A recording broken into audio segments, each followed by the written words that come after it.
पुण्यातल्या जैन बोर्डिंग जमीन खरेदी प्रकरणातले रोज नवीन नवीन खुलासे होत आहेत. म्हणजे ते खरं तरी धर्मादाय आयुक्तांनी तात्पुरती स्थगिती जरी दिली असली या व्यवहाराला, पण या बिल्डर आणि या ट्रस्टींनी साठेखत झाल्याच या सगळ्या जमिनीवर रिडेव्हलपमेंट प्लॅन पालिकेकडनं सँक्शन करून घेतलेलं आहे. म्हणजे बघा एका केसमध्ये किती प्रकारचं काय सिस्टीम कशी पळवली जाते, म्हणजे वेगात पळवली जाते. म्हणजे सिस्टीम कामाला लागली तर मुरलीधर मोळ यांचं नाव आलं, त्यानंतर त्यांनी तो खुलासाही केला की मला काय संबंध नाही, मी आधीच त्यातनं भागीदारी काढून घेतलेली केंद्रीय मंत्री झाल्यामुळे, त्यामुळे गोखले बिल्डरशी माझा काही संबंध नाही.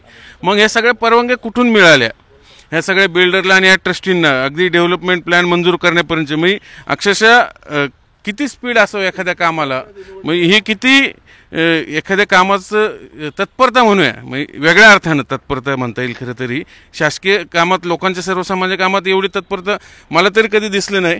मग ही एवढा प्लॅन, हा जो प्लॅन दिसतोय समोर, हा रिडेव्हलपमेंट प्लॅन आहे. बाहेर त्या बोर्डरचे बोर्ड पण बिल्डरचे, गोखले बिल्डरचे बोर्ड पण लागलेत आणि त्याच्यात कुठेही ज्या विषयावरनं सगळे जैन धर्मींच्या भावना दाखवल्या त्यांनी इथं आंदोलन सुरू केले. बघा सगळ्यांनी हे जोपर्यंत हा व्यवहार रद्द होत नाही, आता जरी स्थगिती मिळाली तात्पुरती, जोपर्यंत हा व्यवहार रद्द होत नाही जमिनीचा जैन बोर्डिंगचा गोखले बिल्डर दिलेला, तोपर्यंत आम्ही इथून उठणार नाही. यांनी सगळं आंदोलन सुरू केलेलं आहे. आणि हा प्लॅन जो बघतो आपण समोर, हा पालिकेने सँक्शन केला. हे याचिका करते जिंतूरकर साहेब, मला सांगा हे काय प्रकार आहे, तुम्ही काय? आता महत्त्वाचा मुद्दा जो आहे, ही जमीन विक्री करण्याची परवानगी धर्मदाय आयुक्त जे राज्याचे आहेत त्यांनी या ट्रस्टला दिलेली होती. परंतु इथे काय झालं, ट्रस्ट आणि बिल्डर यांनी मिळून, आता एक बिल्डर इतके आपले नामांकित आहेत की त्यांना हे लक्षात नाही आलं की खरेदी खत करण्याच्या आधी जे आपलं हे असतं परमिशन घेण्यासाठी, ते त्यांच्या नावानं करता येत नाही. त्याच्यामुळं यांनी काय केलं की ट्रस्टच्याच नावे सगळे परमिशन घेतलेले आहेत. आमच्याकडे हे जेवढे परमिशन, ट्रस्टने तर जमीन विकली, व्यवहार पण झाला. हो, परंतु त्यांनी आता हे काय कोण कसं केलेलं आहे ते आपल्याला खुलासा, म्हणजे आता हे पीएमसीच करतील खुलासा की कसं हे केलेलं आहे त्यांनी, कोणाचं मंदिर दाखवलं का कुठं? हा जो प्लॅन आहे त्याच्यामध्ये कुठेही मंदिर पहिले दाखवलेलं नव्हतं. बोर्डिंग तर दाखवली की नाही? नाही. आता हा जो प्लॅन आहे हा जुना प्लॅन आहे अमलगमेशनचा, तर त्याच्यामध्ये हे काहीच दिसत नाहीये.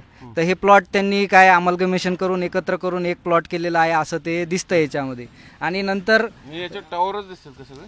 त्याच्यानंतर जो त्यांनी जी परमिशन घेतलेली आहे तर ही ट्रस्टच्या नावे घेतलेली आहे. तुम्ही बघू शकता, ही जी आहे सेठ हिराचंद नेमचंद स्मारक trust through trustee Jayant Nandurkar यांच्याद्वारे मनोज तातुस्कर म्हणून हे जे कोणी यांचे आर्किटेक्ट आहेत त्यांच्यातर्फे यांनी हे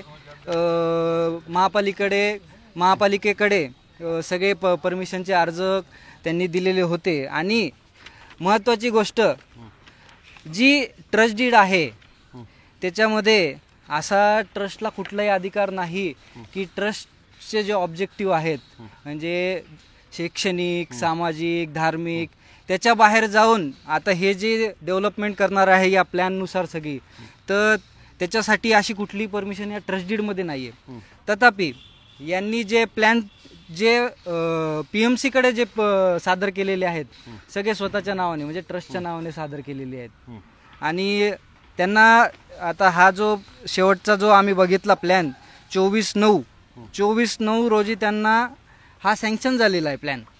इथे बघू शकता, फॉर IOD सँक्शन पर्पज 24/9 तारीख पण बघू शकता. सिटी इंजिनियर सँक्शन केलं. हो, ते दिसतंय आम्हाला इथं, ओनरचं नाव पण दिसतंय, सेठ हिराचंद नेमचंद स्मारक ट्रस्ट. म्हणजे सगळीकडं यांनी जे केलेलं आहे, म्हणजे एकीकडे हे म्हणतात की आम्ही जमीन विकली आहे आणि दुसरीकडे जाऊन हे स्वतः ट्रस्टी पीएमसी मध्ये जे आम्हाला जी इमारत बांधायची आहे त्याच्यासाठी परमिशन मागतात.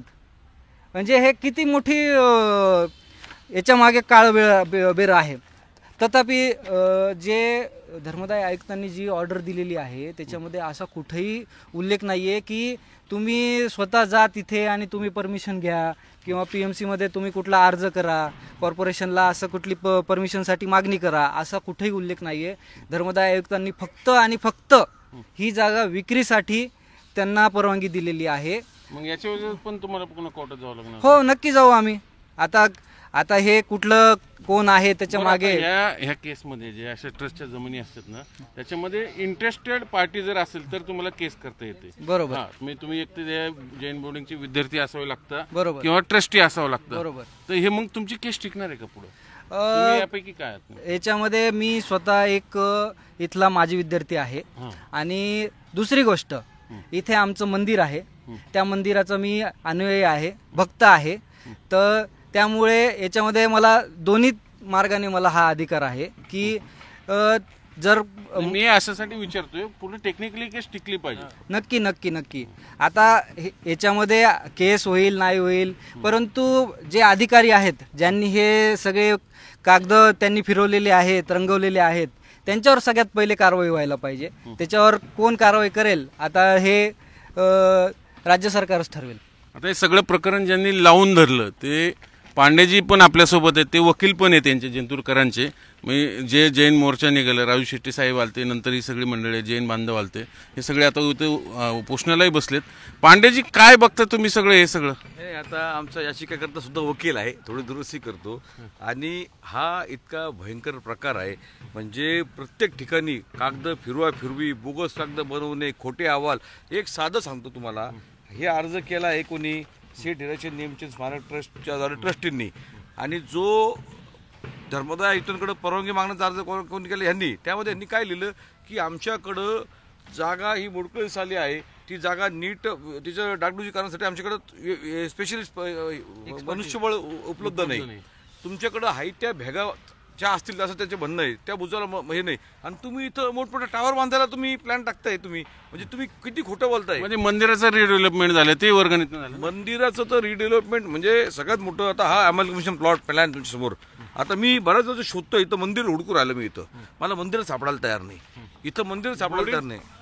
बोर्डिंग बघा ना तुम्ही, आता काय इथं प्लॉट, हा मोकळा अमलकमिशनचा प्लॉट आहे. म्हणजे कागदपत्र ज्या उद्देशाने ट्रस्ट स्थापन झालं, थोडक्यात धार्मिक किंवा सामाजिक शैक्षणिक, ते कुठंच दिसत नाही का? माझं याच्यात काही हे बघा, आता मी नाही थांबा, मी ह्यातला ना काही अति स्पेशलिस्ट माणूस नाही, मी वकील आहे, एक्सपर्ट अजिबात नाही, पण डोळ्यांनी मी हुडकू राहिलो, असं बघू राहिलो, चष्मा काढून बघू राहिलो, काही दिसतंय का कुठं, हे काही दिसायला तयार नाही. मला तर अजून काही दिसत नाहीये. जर त्यांना हा प्रश्न त्यांना विचारू अधिकाऱ्यांना की बाबा तुम्ही हे कसं तयार केलं. एक आपल्याकडे एक म्हणणं असते की जर मोजण्या, म्हणजे मी त्यातला एक्सपर्ट नाही, पण मोजणी करताना मोजणी म्हणजे मीटर फुटपट्टीने मोजणी करतात, तर त्यांनी इथं मोजणी वगैरे काही केली का इथं, तर तसं काही दिसत नाहीये. हे सगळं इतकं बोगस रंगवलंय. म्हणजे हे काय, म्हणजे ही असा हा प्रकार आहे की जिवंत माणूस गायब करतील आणि मेलेल्या माणसाला जिवंत करतील, असा हा प्रकार आहे सरळ सरळ. एवढं धोकाधडी. आणि हे पुणे महानगरपालिका यांच्याकडे आपण कर भरतो, या महानगरपालिकेकडे ठेवी आहे करोड रुपयांच्या, 10-25 कोटीच्या. हे जर असं कारभार करत असेल तर इतकं भयंकर आहे. पहिलं महानगरपालिकेवरती प्रशासक आपण केला पाहिजे, आणि यांच्या सगळ्या मागच्या बिल्डरला दिलेल्या परवानगीची मागणी आता ज्या शहरातले जे समाजसेवक आहे, जे जागरूक नागरिक आहेत त्यांनी करावी. म्हणजे थोडक्यात अगोदर तुमचा आरोप धर्मदाय आयुक्त तर कसं बोगस डीड केलं ते, नंतर हे बँकांनी बोगस कर्ज दिलं ते, आणि आता पालिका येतात. म्हणजे ही सगळी साखळी आहे. म्हणजे मला सांगा, जर हे उघडकीस नसतं आलं तर याच्यामध्ये किती दडलं असेल, असं रहस्य किती त्यांनी दफन केलं असतील. अशी बँकेचा काय विषय? बँकेचा विषय तर इतका भयंकर आहे. सेलडीड आणि गहाणखत एकाच 10 मिनिटाच्या अवधीत होतं.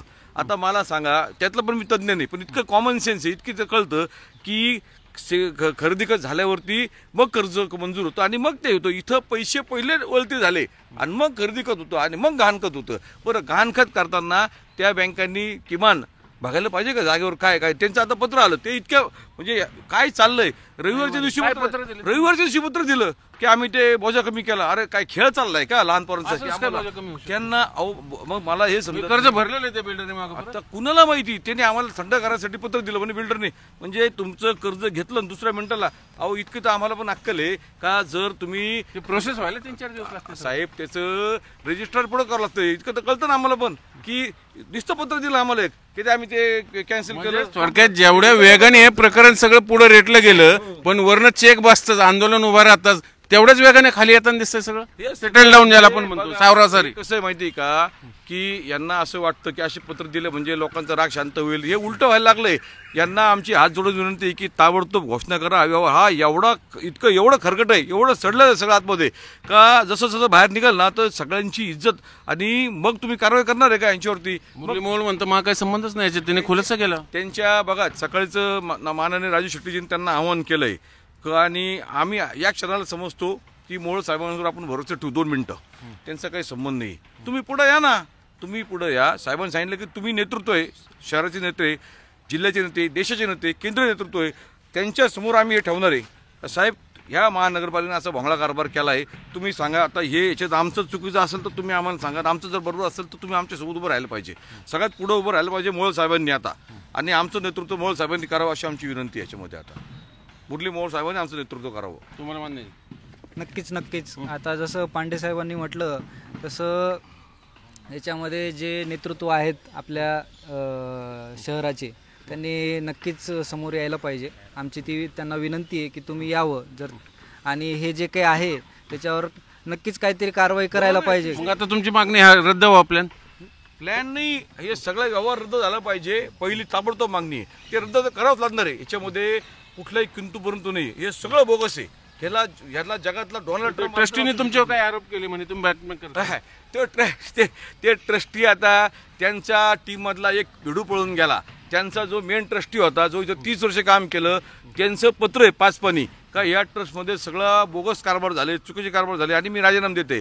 आणि एवढा मोठा उद्योगपती चकोर दोषी त्याचं बाळ, गोंडस बाळ आहे, जसं मी बाळच म्हणलं त्याला, ते बघत पण नाही. माझ्यावर आरोप करता ते की योगेश पांडे ब्लॅकमेल. आता तू काळा का गोरा का, तू रात्री काय करतो, दिवसा काय करतो, आम्हाला त्याची घेणं. आम्ही त्याचं काही नंतर मला नाव बी माहिती नाही नेमकं. तू चिग्गी आहे का, चकोर आहे का, कोण आहे का, चिरागी कोण आहे, ते माझ्यावर आरोप करतं. पत्रक काढलं माझ्या विरोधात. अहो तुम्ही समोर या. त्यांच्या विरोधामध्ये FIR दाखल केली चतुर शिंगेला. ते पोलिसांना निरोप पाठवत सारखं मला वेळ द्या म्हणणं मांडायला. ते पोलिस म्हणणं घ्यायला तयार नाही. पोलिसांनी माझं आता ते बी नाही. आता याच्यासोबत मी पोलिसांकडे पण जाणार आहे का तुमच्याकडं मी तक्रार देऊन आज 3 आठवडे झाले. आमचं एकदम डिटेल तक्रार आहे, म्हणजे कोर्टापेक्षा जास्त तक्रार डिटेल पोलिसांकडे. तर पोलीस कारवाई काय करत नाहीये? गुन्हा दाखवला असं दाखल झालाच पाहिजे. घोटाळा बिलकुल. मी त्यांना म्हटलं जास्त कलम लावू नका, फक्त एकच कलम लावा, विश्वासघात. त्याला 2 वर्ष शिक्षा आहे. आम्हाला जास्त मोठी नाही पाहिजे शिक्षा. यांनी काय केलं माहिती कसं, यांनी विश्वासघात केलाय समाजाचा, धर्माचा, लोकांचा, सामान्य लोकांच्या विश्वासाचा. आमच्याकडे पैसे नसतील म्हणून त्यांनी. अहो साहेब, पैसे तुमच्याकडे नाहीये तर तुमच्या बँक खात्यामध्ये 14 कोटी, मग तुम्ही गायब कुठे गेले ते पैसे? कागद बोंबलतात ना तुमचे. हे एवढं म्हणजे त्याला म्हणजे सगळं कागदावर आहे. आणि हे आमचे कागद बोलत नाही. आम्ही आमचे कागद काहीच काढले नाही. आम्ही त्यांचेच कागद घेतले त्यांचे. आणि हे सगळं ऑडिटेड कागद आहे, सगळं ऑडिटेड कागद आहे, सही शिक्क्यांनी सर्टिफाईड कागद आहे. त्याच्यामध्ये जर दिसतंय की तुमच्याकडे 14 कोटी शिल्लक आहे, मग काय अडचण आहे? आणि हे बिल्डिंगला आता मला सांगा ना, ही बिल्डिंग आहे, ही ब्रिटिश कालीन पद्धतीचं बांधकाम आहे सगळं. हे कसं सांगताय तुम्ही? हे झाडं बघा नाही तर वरती हे सगळं बघा. हे समोर बिल्डिंग दिसते हॉस्टेलची, ती बिल्डिंग मग कुठं मी तुम्हीच ठराव प्रेक्षकांनी ती खरंच रिडेव्हलपमेंटला आली का, जीर्ण झाली का वगैरे समोरनं दिसतंय ते. मग थोडक्यात एक मोक्याचा प्लॉट होता एकदम मॉडेल कॉलनीत, 3 एकराचा 230 कोटीला विकलं. प्रत्यक्ष त्याची किंमत किती होईल अंदाजे? बघा, हे सुद्धा आम्ही बोलायचं कारणच नाहीये. या सगळ्या क्षेत्राची किंमत 2500 कोटी उत्पन्न मिळेल असं माननीय विशालजी गोखले बोलले. त्यांनी सांगितलं की मी 231 कोटीला माल खरेदी केला, म्हणजे जागा खरेदी केली, आणि याच्यातनं मला 2500 कोटी मिळणार आहे. आता यातलं ते मे मध्ये बोलले, ते प्रेस घेऊन बोलले. ते आमचा शब्दच नाही, हे सगळं त्यांनीच हिशोब काढला. आणि दुसरा त्यांचा जर हिशोब काढला तर त्यांनी काय केलं, 40,000 स्क्वेअर फूट जागा ही ट्रस्टला ते देणार होते बांधून. त्याच्या बदली त्यांनी 80 कोटी रुपये कापून घेतले. म्हणजे 40,000 कोटीचे 80 कोटी म्हणजे 20,000 रुपये स्क्वेअर फूटचा इथं रेट ठरला. हे मी पण नाही बोलत, हे त्यांचे कागद बोलताय. आणि इथं त्यांनी जो प्लॅन टाकला सँक्शनला, त्यांनी 11 लाख स्क्वेअर फूटची मागणी केली आहे.